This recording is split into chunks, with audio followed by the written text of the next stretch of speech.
There's something really strange about AI, something that when you notice it actually makes you question how your own mind works. And that's exactly what we're diving into today. We're going to explore this weird quirk in how AI behaves that, believe it or not, reveals a huge secret about our most deeply held beliefs and what it all means for anyone who's trying to share an idea with the world. Okay, so let's jump right in with that observation about artificial intelligence. It all starts with a really simple test that, honestly, anyone can try. And what it uncovers is something incredibly weird about how these machines think. So this is the central puzzle that kicks off our whole journey today. How is it possible? How can a machine just seamlessly adopt two completely contradictory worldviews without any friction, without any hesitation at all? Well, the answer tells us a whole lot more about ourselves than it does about the AI. Just look at this. It's kind of wild. You ask an AI about the scientific evidence for healing crystals, and boom, it puts on its lab coat. It gives you this perfect, skeptical, evidence-based analysis. But then you ask the exact same AI how to recharge those crystals, and suddenly it's this supportive, new age healer telling you all about moonlight and cleansing rituals. It holds two opposite realities at once. So, what is going on? Well, here's the secret. The AI isn't believing anything at all. It has no identity, no skin in the game. It's just a master pattern matcher. Think of it like a student who has memorized every textbook in the library but has zero personal opinions. Your prompt about scientific evidence, that just activates the science textbook patterns it learned. Your prompt about recharging, that activates the metaphysics textbook patterns. It has no self to defend, so there's no conflict. And this right here illustrates the core difference perfectly. The AI is like a shallow ocean. It's vast, and it can instantly reflect the color of any sky you put above it. We, on the other hand, are more like a deep well. We're slow to change, but that depth, that's what provides a consistent source of our identity and our meaning. Our power isn't in frictionless adaptability, it's in our conviction. Okay, so this contrast between the AI's frictionless nature and our own deep wells, it brings us to our next really important point. By understanding the AI, we can kind of hold up a mirror to our own minds and see exactly why we have so much friction and why we can't just flip a switch on our beliefs. To really get this, we have to totally redefine what a belief actually is. See, it's not just some fact that's stored in your brain. It's a filter. It's this stable, persistent pattern that shapes how you see the world and determines what information even seems relevant to you in the first place. So our minds are kind of broken down into two layers. You've got layer one, our explicit beliefs. These are the things we say out loud, our conscious opinions. I'm agnostic, or I think this policy is a good idea. These can change with new information.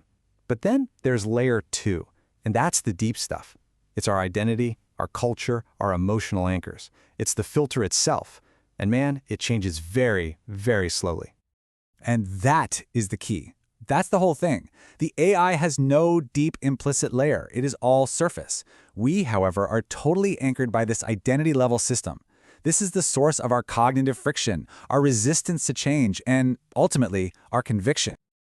Once you understand this two-layer system, it leads to this massive aha moment. Because if our deep beliefs are so resistant to a direct attack, then what's the real goal of communication? It's not about just transmitting the truth. It's about something way more interesting. This brings us to a really mind-bending concept from cognitive science, the interface theory of perception. The idea here is that our senses, they didn't evolve to show us objective reality as it truly is. Nope, they evolved to give us a useful, simplified user interface, kind of like the icons on your computer desktop, that just helps us survive and get things done. Take a look at this example. A doctor and a Reiki healer both treating the same patient. They're using two totally different interfaces for the same complex reality. The doctor's biomedical interface, that's a tool for physical survival. The healer's metaphysical interface, that's a tool for emotional regulation. They aren't competing truths, they're just different, useful tools for different jobs. And all of this, the AI, the two layers of belief, the doctor and the healer, it all boils down to this one single powerful idea. When it comes to our minds and our ideas, evolution doesn't select for what is objectively true, it selects for what is useful. Useful for our survival, for our community, for our emotional well-being. In other words, fitness trumps truth. So what does this mean for a writer, a creator, anyone putting ideas out there? It means your work is also an interface. Your audience isn't just passively soaking up your truth. They're actively using your work as a tool to read and understand themselves, to make sense of their own world. So if our goal isn't just to state our own truth, then what is it? Well, this new understanding completely changes the game. It gives anyone trying to share an idea a powerful new mission and a really practical toolkit to go with it. This insight really forces us to let go of that romantic, old model of writing as just pure self-expression. The new, much more powerful model sees writing as a strategic intervention. The goal isn't just to be understood, it's to create an idea interface that is fit enough to survive, to circulate, and to actually be used by a community. So a strategic writer has to think like an engineer. They don't just create content, they design the engine that's going to make it spread. You have to ask yourself, is this idea going to spread through conflict by sparking a heated debate? Or maybe it'll create a puzzle that people want to solve together. Or perhaps it offers a personal transformation that turns readers into passionate advocates. But of course, there's a twist. The very same AI that started us on this journey also presents a really subtle modern danger. It's something called AI drift, this slow, quiet process of becoming disconnected from messy human social reality because you're spending too much time with a frictionless, agreeable machine. The real risk of relying too much on AI isn't some sci-fi psychosis. It's that you just forget how to talk to actual people.